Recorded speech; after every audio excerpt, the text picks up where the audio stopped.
Hello students, welcome back to Prepon. आजकल हम लोग कर रहे हैं 50 सीरीज और पिछले लेक्चर में we studied the beginning of extremist phase. Extremist were those who wanted complete independence और उनके मेथड्स भी मॉडरेट से अलग हुआ करते थे। वो कहते थे जब तक बायकॉट नहीं होगा और स्वदेशी डेवलप नहीं होगा तब तक इंग्लिश भारत से नहीं जाएंगे। In no way can English improve India, reform India, India will reform herself। ये उनका कहना था और वो 20 साल की कांग्रेस की पॉलिटिक्स को डिनाउंस और क्रिटिसाइज करते आ रहे थे। ये भी हमने पिछले लेक्चर्स में देखा।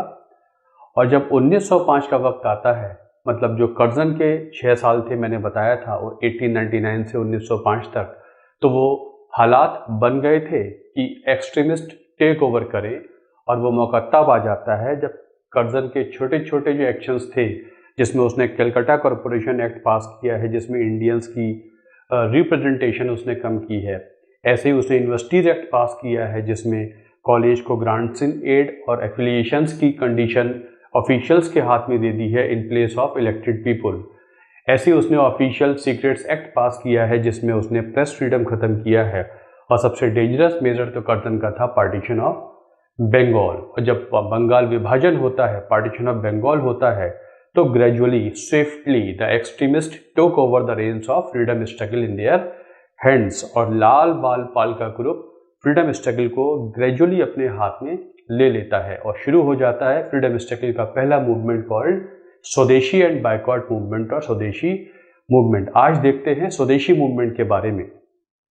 These lectures are very very important। आपके जो भी एग्जाम्स आ रहे हैं, particularly civil services 2021 and EPFO और UPPCS, उनमें बहुत इम्पॉर्टेंट ये लेक्चर्स होने वाले हैं। इनको बहुत ध्यान से पढ़िए और ये जितनी भी PPTs हैं, इनको मैं आपको, मेरा टेलीग्राम चैनल है वो आपको एड्रेस मिल जाएगा लिखा हुआ इसी लेक्चर में, वहाँ पर आप इसको ऑब्टेन कर सकते हैं। तो be attentive and be regular. I will also try to be regular.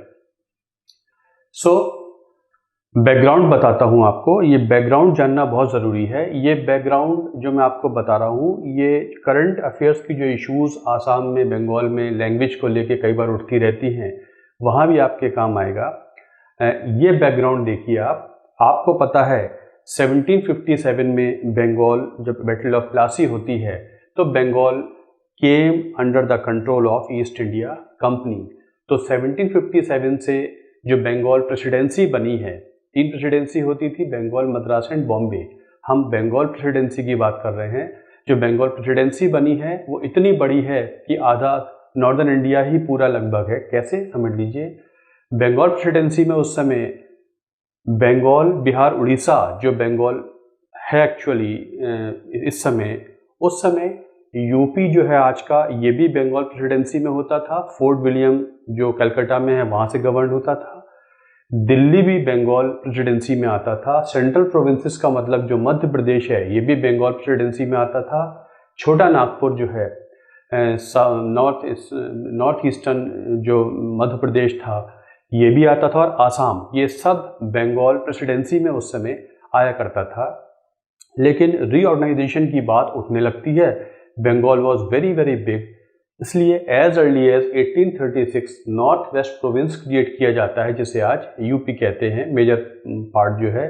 तो सबसे पहले बंगाल प्रेसिडेंसी में से यूपी अलग होता है, जिसको नॉर्थ वेस्ट प्रोविंस कहते हैं।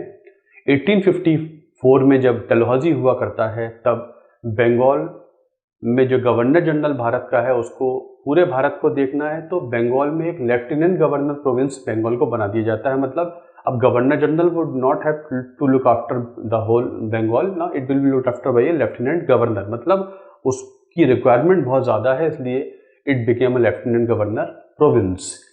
1860s में बंगाल को रिडिस्ट्रीब्यूट किया जाए, ये बार बार रिकमेंडेशंस कमीशंस की आ रही हैं। और ये ज़्यादा तब एक्टिव हो जाती है जब उड़ीसा में फेमिन पड़ा है। उड़ीसा में फेमिन पड़ा है और नहीं वो कंट्रोल हो पाया है, जो फेमिन कंडीशंस उड़ीसा की हैं। और मैंने आपको बताया था Bengal was too big a province to be governed efficiently. और जब हालात बुरे होते हैं, गवर्नेंस की जो रियल एबिलिटी है गवर्न करने की वो तभी दिखती है जब हालात बुरे होते हैं। और 1866 का जो फेमन उड़ीसा का है वहाँ पे गवर्नेंस ठीक से काम नहीं कर पाई है। इन हालातों को देखते हुए 1874 में Assam was actually separated with 3 million people with 3 Bengali areas, Sylhet, Goalpara and Cachar ये ऐड कर दिए गए हैं। मतलब 1874 में फिर एक और, मतलब ये जो 1854 के बाद 1874 में आसाम को क्रिएट किया गया है जिसमें सिलहट, गोलपारा और कचार भी ऐड कर दिए गए हैं। 3 मिलियन यहाँ की पॉपुलेशन है। तो 1874 में आसाम बन गया है, बंगाली एरियाज है। 1892 में लोशाई हिल्स जिसे आज मिजोरम कहते हैं ये भी इस प्रोविंस में ऐड कर दिया गया है। तो आसाम का जो प्रोविंस है वो थोड़ा सा एक्सपेंड होता जा रहा है, तो लोशाई हिल भी ट्रांसफर हो जाता है। सिलहट आसाम 1874 में बन गया है, लेकिन अब बंगाल को और एडमिनिस्ट्रेटिवली कन्वीनियंट बनाने के लिए 96-97 में प्रपोजल दिया गया है कि चटगांव डिवीज़न, ढाका एंड माइमेंसिंग ये भी अलग कर दिए जाएं ताकि बंगाल और ठीक से चलाया जा सके। मतलब जो मोटे मोटे तौर पे बांग्लादेश का एरिया है इसको प्रपोजल दिया गया है कि इसको अलग कर दिया जाए पूरे बंगाल से एडमिनिस्ट्रेटिवली फिजिबल बनाने के लिए। लेकिन उस समय तो नहीं हो पाया, लेकिन 1903 में इस प्रपोजल को रिवाइज किया जाता है और जो लेफ्टिनेंट गवर्नर है वहाँ का उसने कर्जन को ये, जब कर्जन आ चुका है उसे ये सजेशन दिया है और कर्जन ने बाकायदा 1903 में एक minutes on territorial distribution accept कर दिया है। दिस वे इन 1903 वो जो 1860 से एडवाइस चलती आ रही है 1903 में आकर वो फाइनल हो गई है कि yes Bengal will be redistributed. Curzon ने एक्सेप्ट कर लिया है the minutes on territorial distribution in India, ये उसने एक्सेप्ट किया है। और ये पहली बार दिसंबर 1903 में अनाउंस करता है, जो होम सेक्रेटरी है इंडियन गवर्नमेंट का उसने अनाउंस किया है और 2 ग्राउंड बताए हैं कि बंगाल को एडमिनिस्ट्रेटिवली रिलीफ मिलेगी और इम्प्रूवमेंट ऑफ आसाम होगा, आसाम का इम्प्रूवमेंट होगा और बंगाल को रिलीफ मिलेगी, एडमिनिस्ट्रेटिव कन्वीनियंस हो जाएगी। ये बातें की जा रही हैं। इस तरीके से 1903 में ये लगभग तय हो गया है कि डिस्ट्रीब्यूशन हो ही जाएगा। वो जो रिपोर्ट्स वगैरह हैं वो अखबारों में भी आ गई हैं, किसी तरीके से लीक हो जाती हैं और बंगाल के लोग एक्टिव होने लगते हैं। वो एक्टिविटी मोड में 1903 से ही आने लगे। 1905 तो उसका कल्मिनेशन है, मतलब 1903 से ही the people of Bengal got active. और ग्राउंड बताया गया है कि administrative convenience is the ground for this particular thing. अब एडमिनिस्ट्रेटिव कन्वीनियंस का मतलब क्या है? It was closely related to the convenience of British officials and British businessman. जिस एडमिनिस्ट्रेटिव कन्वीनियंस की वो बात कर रहे हैं वो ये है एक्चुअली कि ब्रिटिश ऑफिशियल्स को a wider and more interesting field of work with a separate cadre, civil servants का सेपरेट कैडर मिल जाएगा उनको, उनके लिए एक वाइडर एरिया हो जाएगा काम करने के लिए। ये ऑफिशियल्स को कन्वीनियंस मिल जाएगी। और जो ईस्ट बंगाल के बिजनेसमैन हैं वो कैलकाटा पोर्ट से हटकर वो चटगांव पोर्ट्स पे अपनी बिजनेस करना चाहते हैं। जो ईस्ट बंगाल के बिजनेसमैन हैं, तो जो ब्रिटिश बिजनेसमैन हैं उनको प्रोवाइड किया जाएगा maritime outlet in order to develop its industries, चाय, oil and coal, all dominated by white. मतलब Calcutta was far away from there. They wanted to develop Chatgaon port as another outlet for their maritime trade. तो basically एक purpose उनका अपने white लोगों के business को भी सपोर्ट करना हुआ करता था। मैं बहुत डिटेल में आपको बता रहा हूँ, ये जानना ज़रूरी है, हमेशा के लिए आपको ये इन्फॉर्मेशन या नॉलेज मिल जाएगी। तो इस पर्पज से वो इसको कर लेते हैं। ये तो उन्होंने अपनी रिपोर्ट में बताया गया है कि ये पर्पस है। लेकिन जब दिसंबर 2003 में ये ऑफिशियलाइज हो गई है तो लगभग 2 साल, दिसंबर 1903 से जुलाई 1905 तक वो जो ट्रांसफ़र प्लान था ये फुल फ्लेजेड पार्टीशन प्लान में कन्वर्ट हो जाता है और बंगाल विभाजन का प्लान, जो फ्रेजर है और रिजले है home secretary and Curzon governor है, ये तीनों के तीनों ऑफिशियल्स मिलकर बंगाल विभाजन का प्लान बना लेते हैं। ये जो रेड एरिया आपको दिख रहा है ये है बंगाल प्रॉपर, मतलब जिसे वेस्ट बंगाल आज कह देते हैं मोटे मोटे तौर पर। ये जो ग्रीन एरिया है ये है ईस्ट बंगाल, बांग्लादेश और ये आसाम का एरिया है, ये जो है ये प्रिंसली स्टेट्स हैं, ये लोशाई हिल्स है जो मिजोरम वगैरह है, और ये प्रिंसली स्टेट्स हुआ करती हैं। तो दिस वे ये डिवीज़न हुआ है, this is Bengal proper, this is East Bengal and Assam, एक प्रोविंस बनाया गया है। Hence new province of East Bengal and Assam was created.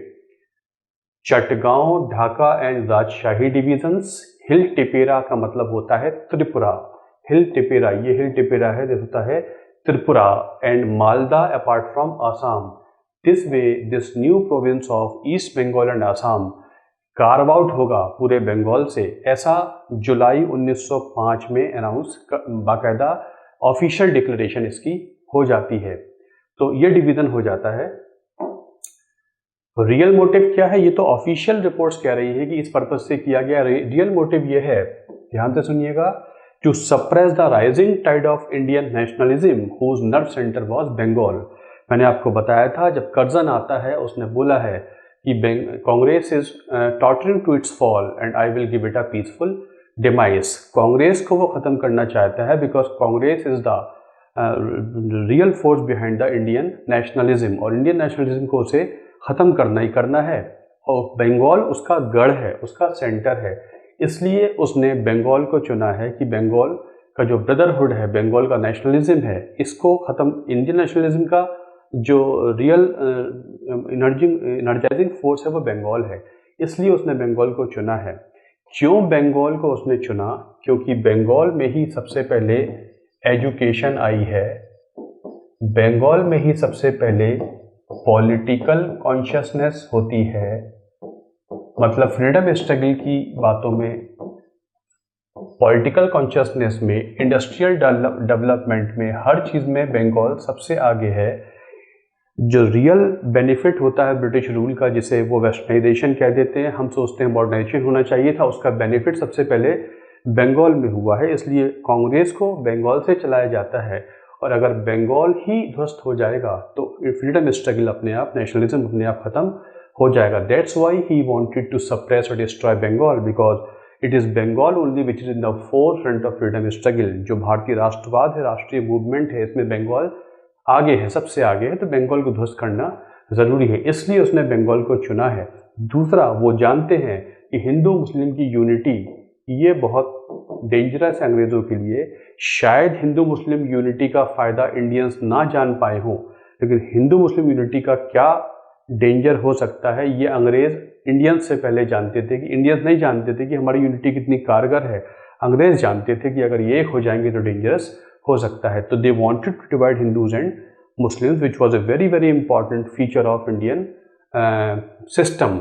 वो समझ चुके थे इस बात को, so they wanted to divide Hindus and Muslims. So with these two hidden motives, Curzon devised partition of Bengal. Administrative convenience तो एक official report digest करने के लिए दी गई है, hence real motive was this। और बंगाल विभाजन का रिपोर्ट आगे बढ़ जाती है। इंडियंस ने रिएक्शन अपना देना शुरू कर ही दिया था, मैंने आपको पहले बताया था। 1903 से 1905 मॉडरेट्स मेथड्स इस्तेमाल किए गए हैं। मॉडरेट्स तो आप जानते ही हैं, वो एप्लीकेशन, प्रेयर्स, पिटीशंस पे काम करते हैं। तो पहले 2 साल जब 1903 में इसको रिपोर्ट आई थी, तभी वो अपने तरीके से काम करने लगे थे। उनका उद्देश्य था कि हम अगर इस पीसफुल तरीके से काम करेंगे तो ये अपने आप ख़त्म हो जाएगा। So they used to send petitions, they used to influence, hold public meetings and lead press campaigns.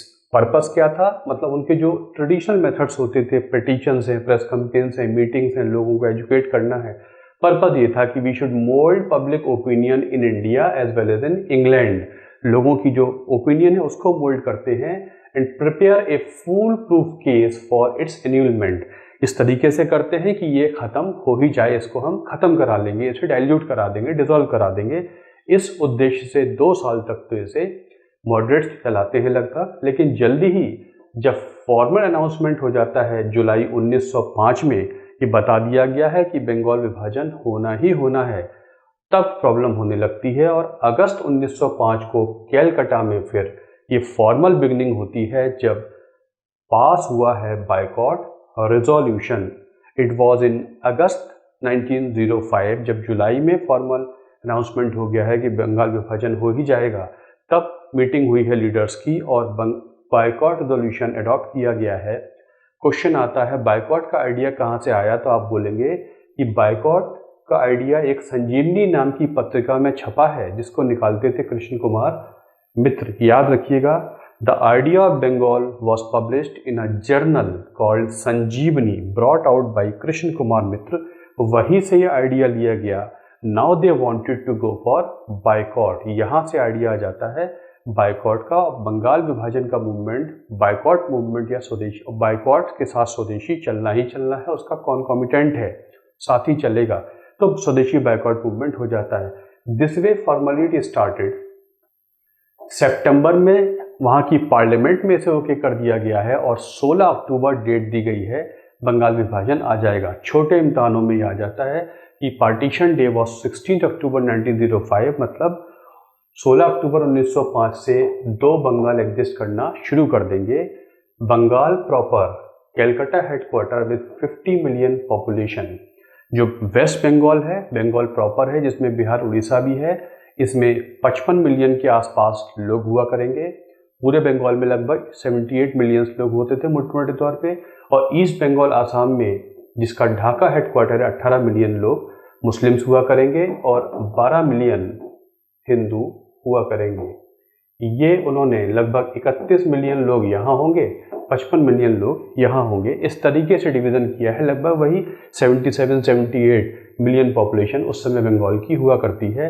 Division उन्होंने कुछ ऐसे किया है कि यहाँ पर जो बंगाली बोलते हैं वो माइनॉरिटी में आ जाए और यहाँ पर हिंदूज माइनॉरिटी में आ जाए। उन्होंने डिवीज़न इस तरीके से किया है। और 1830s में ही ये जो लिंग्विस्टिक डिवीज़न है इसकी रिपोर्ट उन लोगों के पास हुआ करती थी। 1830s में ये रिपोर्ट उनके पास है। तो यहाँ पर उन्होंने किया है 55 मिलियन में से लगभग 37 मिलियन लोग बिहारी और उड़िया या हिंदी और उड़िया बोलते हैं। यहाँ बंगाली बोलने वाले माइनॉरिटी में हैं और यहाँ पर हिंदू माइनॉरिटी में हैं। तो यहाँ पर भाषा का डिवीज़न कर दिया है, यहाँ रिलीजन का डिवीज़न कर दिया है। मतलब जो बांग्ला भाषा जो एक बहुत इंपॉर्टेंट बॉन्ड बनी हुई थी बंगाल में, उसको उन्होंने तोड़ दिया है। लगभग 40-42 मिलियन लोग जो बंगाली बोलते थे उसे उन्होंने ब्रेक कर दिया है on the grounds of language, on the grounds of religion. This way, East Bengal and Assam was created. Here, Muslims will be there. Here, Hindi and Odia will. Bengali has to compete with Hindi and Odia. So they played very, you can strategically. Total destruction की बात उन्होंने की है। बोला है उन्होंने, Curzon ने कई मीटिंग्स में बोला है और मुस्लिम्स को अपनी तरफ करने की कोशिश की है कि since the days of Delhi Sultanate and Mughals, Delhi had been the, you can say, the Muslims rulers हुआ करते थे। तो जो ईस्ट बंगाल आसाम में जो मुस्लिम शासन है वो वापस आ जाएगा and people will enjoy all the benefits. जो टोटल बंगाल है उसमें जो डेवलपमेंट हमने किए हैं उसमें सारा फ़ायदा हिंदू उठा ले गए हैं। मुस्लिम्स पार्लियामेंट्री सीट्स में भी दिखाई नहीं पड़ते हैं, व्यापारों में भी मुस्लिम्स पीछे हैं, एजुकेशन का बेनिफिट भी नहीं ले पाए हैं, गवर्नमेंट जॉब्स में भी मुस्लिम्स काफ़ी कम हैं। जब आपका अपना प्रांत होगा तो इसमें से मुस्लिम्स आगे बढ़ के आएंगे। पार्लियामेंट्री जो सीट्स वगैरह हैं प्रोविंशियल काउंसिल में वो उनके पास होंगी, व्यापार उनके पास होंगे और एजुकेशन में भी उनको बहुत फ़ायदा होगा। So they wanted to divide on these lines. और जब 16 अक्टूबर को पार्टीशन हो ही गया है ऑफिशियली, तो फिर पूरे बंगाल में प्रोटेस्ट होने लगे हैं। Surendranath Banerjee and Anand Mohan Bose, there was a leader called Anand Mohan Bose, उन्होंने मीटिंग्स ऑर्गेनाइज करनी शुरू कर दी हैं। 16 अक्टूबर के बाद ये मूवमेंट जब पार्टीशन डे हो गया है तब और स्पीड पकड़ने लगेगा। और उसी दिन फिर Vande Mataram became theme song of the movement. अब ये मूवमेंट स्पीड पकड़ रहा है। Vande Mataram the song compose by who, Bankim Chandra, published in Anand Math. ये थीम सॉन्ग हो जाएगा मूवमेंट का। Rakshabandhan as suggested by Rabindranath Tagore will be practised all over Bengal. कागज़ के अलग करने से बंगाली ब्रदरहुड अलग नहीं होगा। हमको ये दिखाने के लिए कि हम एक हैं, हम एक दूसरे के हाथ पे एक धागा बांधें। इस तरीके से स्वदेशी मूवमेंट या एंटी पार्टीशन मूवमेंट के समय एक रक्षाबंधन सेरेमनी की है बंगालियों ने, रविन्द्रनाथ टैगोर के सजेशन पे ये होता है।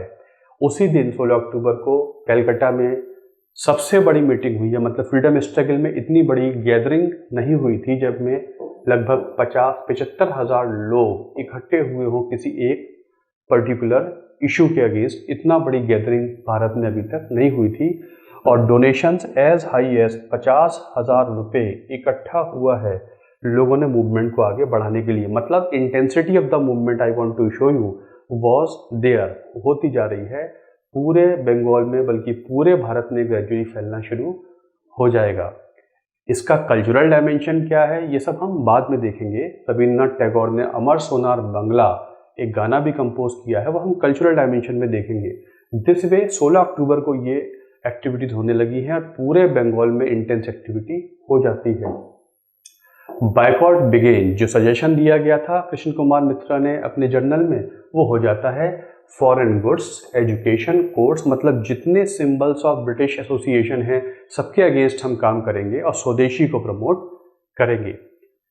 पूरे भारत में इसका स्प्रेड हो जाता है। कई बार आ जाता है ये मूवमेंट कहाँ किसने लीड किया, तिलक ने इसे ऑल इंडिया लेवल पे और महाराष्ट्र में लीड किया है लाजपत राय और Ajit Singh. Ajit Singh was who? Ajit Singh was uncle of Bhagat Singh, Bhagat Singh के अंकल हुआ करते हैं।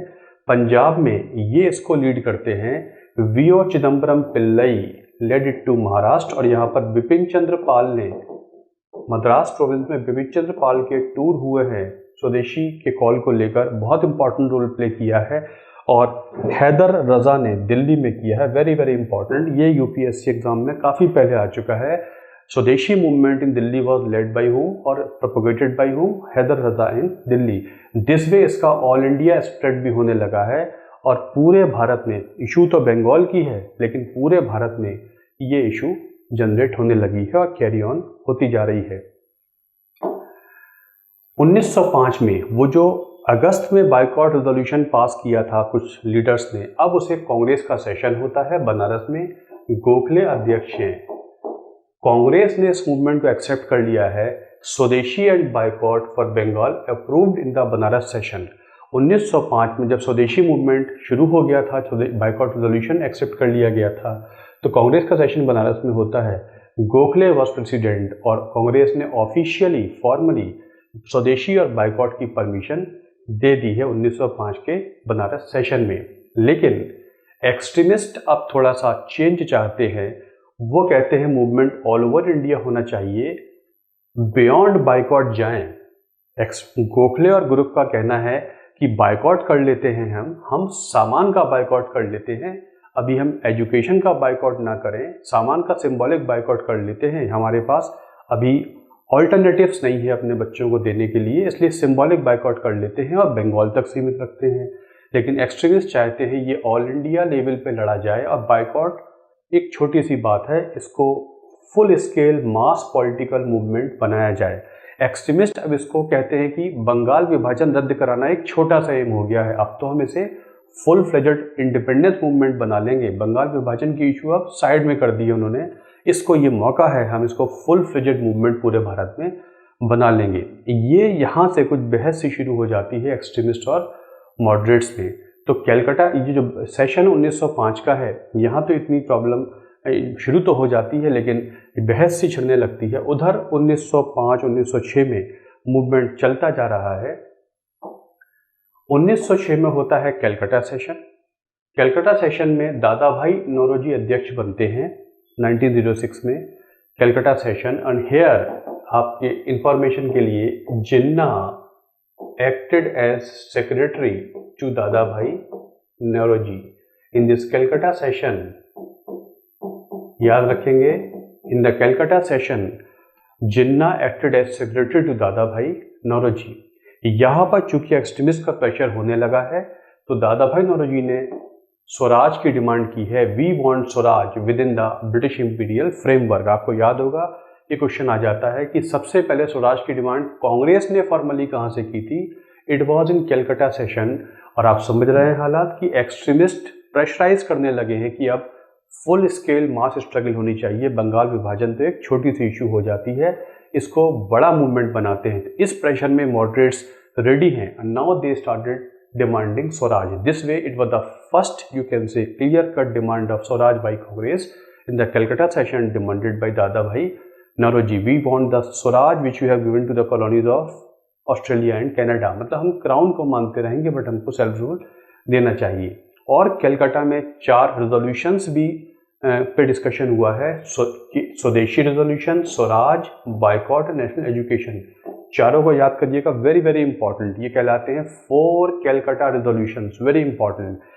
कलकत्ता सेशन में एक्सट्रीमिस्ट के कहने पर 4 रेजोल्यूशंस अडॉप्ट किए गए हैं। स्वदेशी के लिए काम होगा, स्वराज के लिए काम होगा, बाइकॉट के लिए काम होगा, नेशनल एजुकेशन के लिए काम होगा। ये कहलाते हैं 4 कलकत्ता रेजोल्यूशंस। अब कलकत्ता सेशन में दादाभाई नौरोजी को अध्यक्ष इसलिए बनाया गया था कि ना तो एक्सट्रीमिस्ट ग्रुप से कोई बनेगा, ना मॉडरेट ग्रुप से कोई बनेगा। Veteran leader Dadabhai Naoroji will be compromise, जिनके लिए कोई अपोजिशन नहीं कर सकता है, वरना प्रॉब्लम तो कांग्रेस को लेके, लीडरशिप को लेके होने ही लगी थी। अब इस तरीके से जब कलकत्ता सेशन में ये प्रॉब्लम आई है, अगला सेशन इसका फिर सूरत में होगा और सूरत में प्रॉब्लम आने लगेगी, सूरत में दिक्कत हो जाएगी, सूरत में कांग्रेस की सूरत बदल जाएगी।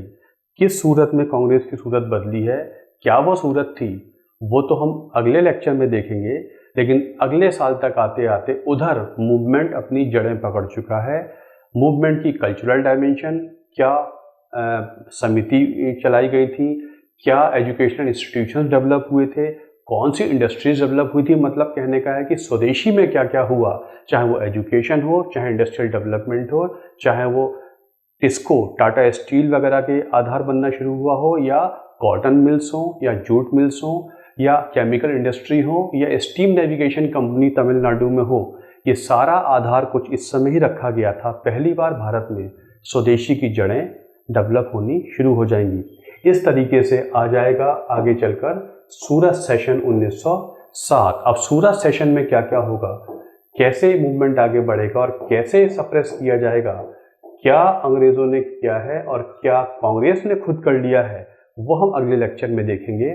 सो दिस इज़ फॉर टुडे कि हाउ वो कंडीशंस वो बनी हैं, वो हालात बने हैं जब ये मूवमेंट कांग्रेस खुद ही ख़त्म कर लेती है, इंडियंस खुद ही अपने मूवमेंट को ख़त्म कर लेते हैं। क्या पॉलिटिक्स थी सूरत सेशन के पीछे, क्या ये सेशन सूरत में ही होना था या कहीं और होना था, this we will discuss in the next lecture. So this is all for today.